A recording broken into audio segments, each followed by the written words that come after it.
Bienvenidos a Cuadernos de la Historia.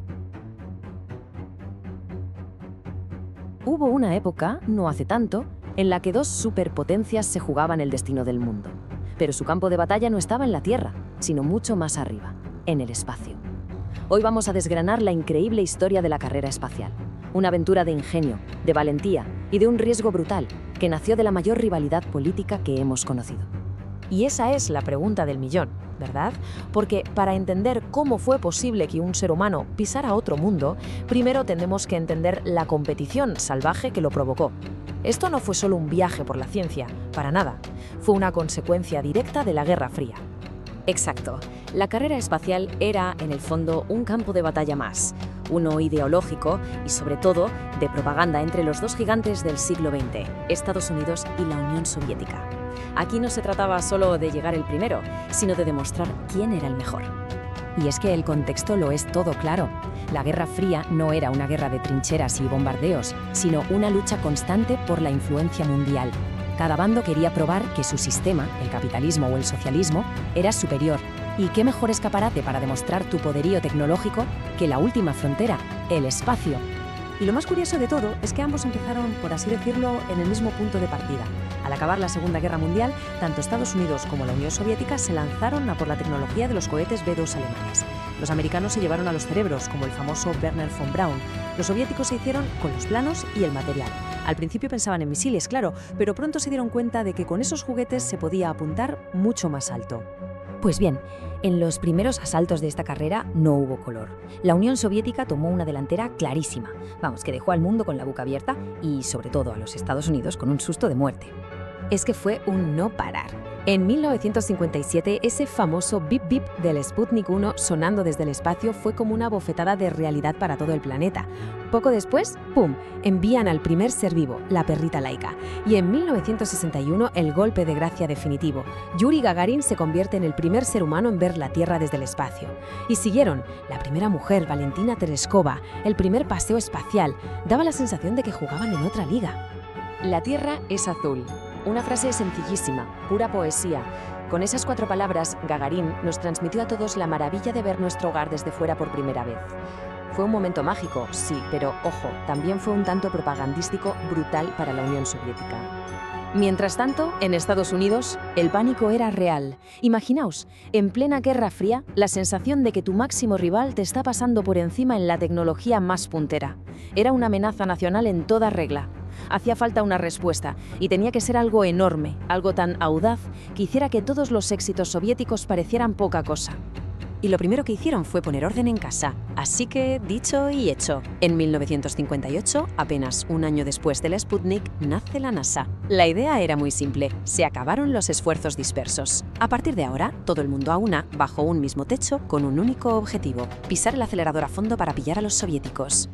Y entonces llegó el discurso que lo cambió absolutamente todo. El presidente Kennedy no se anduvo con chiquitas. No dijo, vamos a intentar alcanzarles. No, lanzó un órdago a la grande, un desafío que sonaba a ciencia ficción: poner a un hombre en la luna y traerlo de vuelta sano y salvo.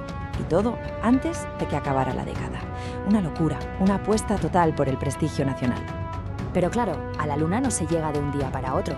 Fue como subir una escalera, peldaño a peldaño. Primero el programa Mercury, que era para aprender lo básico, ¿sabes? Para saber cómo estar ahí arriba. Después vino Gemini, que ya era como el entrenamiento avanzado, aprender a aparcar naves en el espacio, a dar paseos, y todo eso para preparar el examen final, el gran objetivo, el programa Apolo.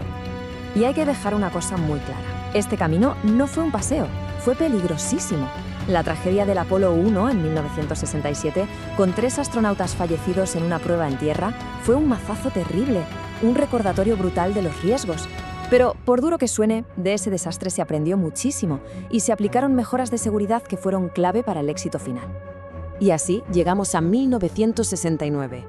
Después de años de preparación, de una inversión de dinero que hoy nos parecería una locura y del esfuerzo de cientos de miles de personas, llegó el momento de la verdad. La misión que tenía que cumplir la promesa de Kennedy, Apolo 11.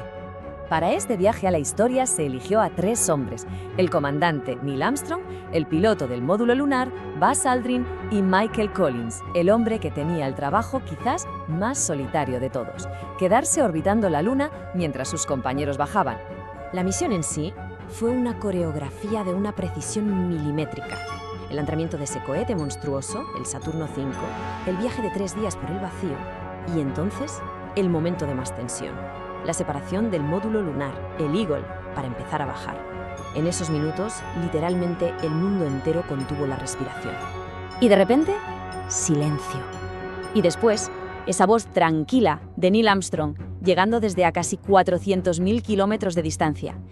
Houston, aquí base tranquilidad. El Águila ha alunizado.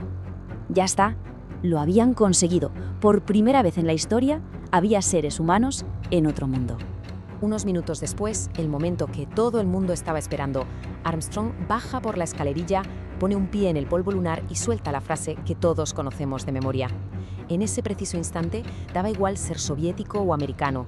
La Guerra Fría pareció detenerse. Fue un momento para toda la humanidad. Pero no os creáis que fueron solo a dar un paseo, ¿eh? Armstrong y Aldrin se pusieron a trabajar enseguida. Hicieron ciencia de la buena. Recogieron rocas que cambiaron nuestra forma de entender el sistema solar. Instalaron experimentos. Y sí, claro, también plantaron la bandera de Estados Unidos. Al fin y al cabo, ese era el símbolo de que esta carrera, esta sí, la habían ganado ellos.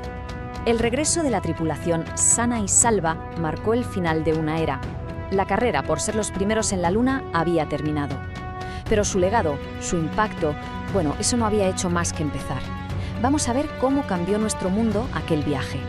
El impacto fue brutal, en todos los sentidos. Políticamente fue el caos propagandístico que Estados Unidos necesitaba en la Guerra Fría. Científicamente fue una pasada. Y tecnológicamente, bueno, es que esto es increíble. Para meter un ordenador en esa nave tan pequeña, tuvieron que inventar los microchips. Sí, el abuelo de la tecnología que llevamos hoy en el bolsillo. Y por último, el impacto cultural. Nos dio una nueva forma de vernos a nosotros mismos. A ver, no podemos terminar sin mencionar un tema peliagudo: las teorías de la conspiración. Siempre hay quien dice que fue un montaje, pero seamos claros, la comunidad científica lo tiene clarísimo. Las pruebas son abrumadoras. Dejaron allí unos espejos y a día de hoy los científicos siguen disparando láseres a esos espejos para medir la distancia a la Luna con una precisión increíble. Así que sí, el viaje fue 100% real. Pero quizá, más allá de la política y de los microchips, el legado más potente, el que de verdad nos cambió, fue una simple foto. Esa imagen de la Tierra flotando en la inmensa oscuridad del espacio. Pequeña, frágil, azul y blanca. De repente nos vimos todos ahí, juntos. Esa imagen sí que superó cualquier rivalidad. Al final, lo que nos demostró el programa Apolo es algo muy poderoso, que cuando nos proponemos un objetivo que parece imposible, algo realmente grande, somos capaces de conseguirlo. Han pasado muchas décadas, pero esa lección sigue ahí. Y la pregunta, claro, sigue flotando en el aire, conectando aquella aventura con nuestro futuro. ¿Cuál será nuestro próximo gran salto?